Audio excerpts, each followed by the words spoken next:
So children, now come to the another tissue, that is the ground tissue. As I told you, first I want to show you the transverse section of the root, stem and leaf, which is given in your book. So look at here, this is the transverse section of the root they have shown. It will not be clear to you until and unless I will not discuss, but I want to show you the ground tissue. This green color all parenchymatous tissue is actually a ground tissue.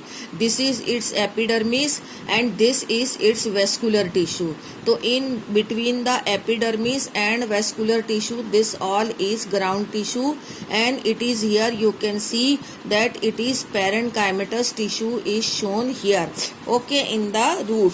And now come to here, I will show you the another diagram. This is the diagram of transverse section of the monocot stem. So here you can see that this is epidermis, these are vascular bundles. So in between this complete green color and this small blue color, small cells are also comprising the ground tissue. Here also this green color is ground tissue. Monocot and dicot stem, these are the leaves. Here also this ground color mesophyll tissue is there.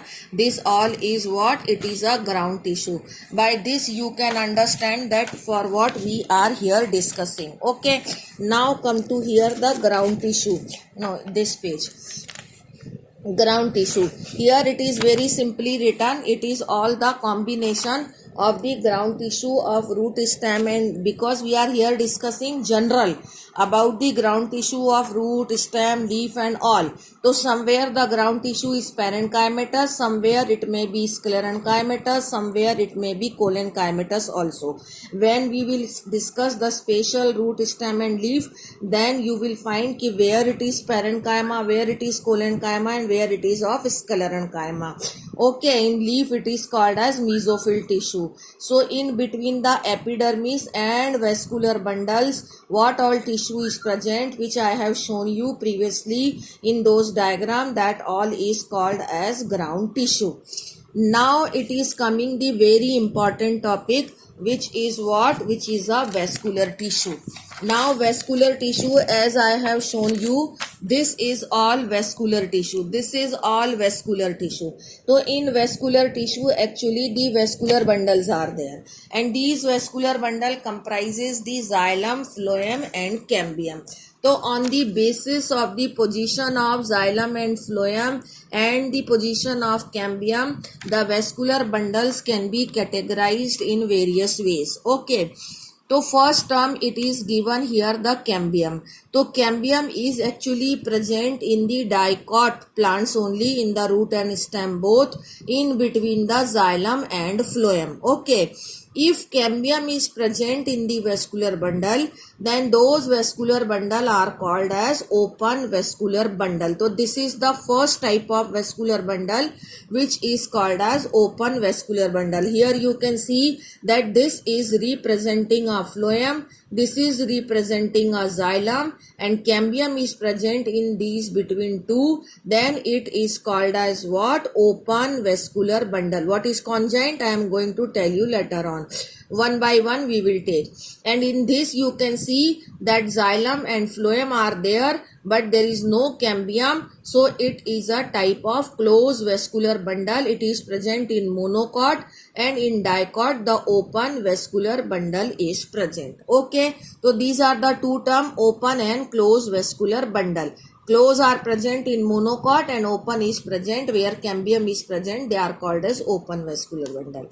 Now there is a term radial and conjoint. These two are just opposite to each other, open and close, and radial and conjoint are opposite to each other. Here they have shown the radial vascular bundle. Radial vascular bundles are actually present in the root when xylem and phloem are alternating to each other. Suppose this is representing xylem, this blue is phloem, then xylem, then phloem. So they are alternatively present and it is present in the root. Then this type of vascular bundle is called as radial vascular bundle. But when xylem and phloem are present on the same radius, they are present on different radius. This is one radius, this is another radius. So in radial vascular bundle, xylem and phloem are present alternately, means on different radii. So these are called as radial vascular bundle. But when these two both, so in these you can see the xylem and phloem, both of them are present on the same radius, then these type of vascular bundle are called as conjoint vascular bundle. So in this bundle, monocot bundle is conjoint and close because vascular cambium is absent. So conjoint while xylem and phloem are there on the same radius.